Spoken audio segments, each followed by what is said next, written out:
₹360 ಕೋಟಿ ಸಾಕಾಗ್ತದನ ಅಂತೇಳಿ ಇದು ಒಂದು ಪ್ರಶ್ನೆ ಮಾಡುವಂಥದ್ದು. ಈಗ ನಾನು ನಿಮಗೆ ಹಿಂದಿನ ಅನೇಕ ಸಂಚಿಕೆಗಳಲ್ಲಿ ಸಹಿತ ಮಾತಾಡಿದ್ದದ ಆರೋಗ್ಯಕ್ಕೆ ನಮ್ಮಲ್ಲಿ ಬೆಲೆನೇ ಇಲ್ಲಪ್ಪ ಅನ್ನುವಂಥದ್ದು. ಕೇಂದ್ರ ಸರ್ಕಾರ ಇರಲಿ ರಾಜ್ಯ ಸರ್ಕಾರ ಇರಲಿ %2 ದುಡ್ಡು ಕೊಟ್ಟರೆ ಮುಗಿದೋತು ನಮ್ಮದು ಅಂತೇಳಿ. ಆ್ಯಕ್ಚುಲಿ ನಮ್ಮ ಆರೋಗ್ಯ ಮತ್ತು ಶಿಕ್ಷಣ ಭಾಳ ಮಹತ್ವದ್ದು. ಅವು ಎರಡೂ ನಮ್ಮ ನಾಗರಿಕತೆಯ ಸಂಕೇತಗಳು ರೀ. ಆರೋಗ್ಯದಂಥ ಶರೀರ ಒಬ್ಬ ನಾಗರಿಕ ಮನುಷ್ಯನಲ್ಲಿ ಮಾತ್ರ ಸಾಧ್ಯ ಇರ್ತದೆ. ಜೊತೆಗೆ ಶಿಕ್ಷಣ ಇದ್ರಪ್ಪ ಇನ್ನೂ ಹೆಚ್ಚಿಂದ ಆಗ್ತದೆ. ಅವು ಎರಡರ ಕೊರತೆ ನಮ್ಮಲ್ಲಿದೆ. ಇದು ನಮಗೆ ತೋರಿಸ್ತಾ ಇದೆ ಈ ಒಂದು ರೆಕಾರ್ಡು. ಒಟ್ಟಾರೆಯಾಗಿ ನಮ್ಮ ಸರ್ಕಾರಿ ದವಾಖಾನೆಗಳು ಇನ್ನೂ ಇಂಪ್ರೂವ್ ಭಾಳ ಆಗಬೇಕಾಗ್ಯದ. ಈ ದಿಶೆಯಲ್ಲಿ ನಮ್ಮ ಸಿದ್ದರಾಮಯ್ಯನವರು ಇನ್ನಷ್ಟು ಕಾಳಜಿ ವಹಿಸಬೇಕಾಗ್ಯದ. ವರದಿ ಏನೋ ಬಂದದ, ಡಾಕ್ಟರ್ ಸವಿತಾ ಅವ್ರು ಕೊಟ್ಟಿದ್ದಾರೆ. ಆ ವರದಿ ನೋಡಿದಾಗ ಯಾರ್ಯಾವ್ದು ಗಾಬರಿನೂ ಆಗ್ತದೆ.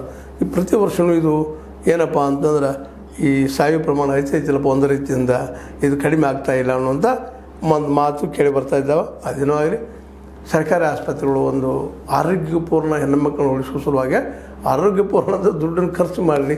360 ಕೋಟಿ ಅದು ಮತ್ತೆ ಇನ್ನೊಂದು 50 ಕೋಟಿ ಇನ್ನೊಂದು 6 ಕೋಟಿ 5 ಕೋಟಿ ಹಾಗೆ ಇನ್ನೂ ಕಡಿಮೆನ. ಯಾಕಂದ್ರೆ ನಾವು ಇರೋದ್ರೆ ಈಗಾಗಲೇ ಗೊತ್ತಿದ್ದಂಗೆ ನಿಮಗೂ ನಮಗೆ ಗೊತ್ತಿದ್ದಂಗೆ ನಾವು 7 ಕೋಟಿ ಸಮೀಪ ಇದ್ದೀವಿ ಜನಸಂಖ್ಯೆ. ಅದರ ಅರ್ಧ ಜನಸಂಖ್ಯೆ ನಮ್ಮ ಹೆಣ್ಮಕ್ಳಿದ್ದಾರೆ. ಆ ಹೆಣ್ಮಕ್ಳು ಆದರೆ ಬದುಕು ಭಾಳ ಕಷ್ಟದಿರ್ತದೆ. ಹಡಿಯೋದಪ್ಪ ಅಂದ್ರೆ ಸತ್ತು ಹುಟ್ಟಿದಾಗ ನಮ್ಮಲ್ಲಿ ಗಾದಿ ಮಾತದ. ಒಬ್ಬ ತಾಯಿ ಒಂದು ಮಗುವನ್ನು ಜಗಕ್ಕೆ ನೀಡಬೇಕಾಗಿತ್ತಪ್ಪ ಅಂದ್ರೆ ಅವಳು ಸತ್ತು ಹುಟ್ಟಿರ್ತಾಳಂತೇಳಿ.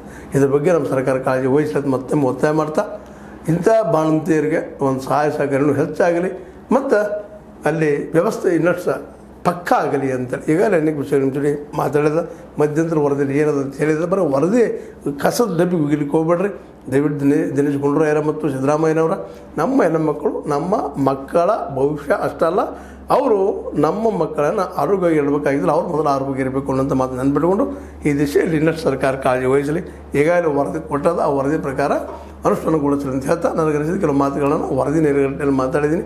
ಇದು ಸರಿಯೋ ತಪ್ಪು ನೀವು ವಿಶ್ಲೇಷಣೆ ಮಾಡಿರಿ. ಸರಿ ತಪ್ಪಿದ್ರೆ ತಪ್ಪನ್ರಿ. ನಮ್ಮ ತಾಯಂದಿರು ಮತ್ತು ಮಕ್ಕಳು ಉಳಿದ ಬೆಳೆದ ಈ ದೇಶಕ್ಕೆ ಒಳ್ಳೆಯ ನಾಗರಿಕರ ಆಗಲಿ ಅಂತ ಮತ್ತೆ ಬಯಸ್ತಾ H16 ನ್ಯೂಸ್ ಅರ್ಥಾತ್ ಹೇ ಸೀತಾರಾಮ ಸತ್ಯದ ಕೈಗಂಡೆ ವಂದನೆಗಳು.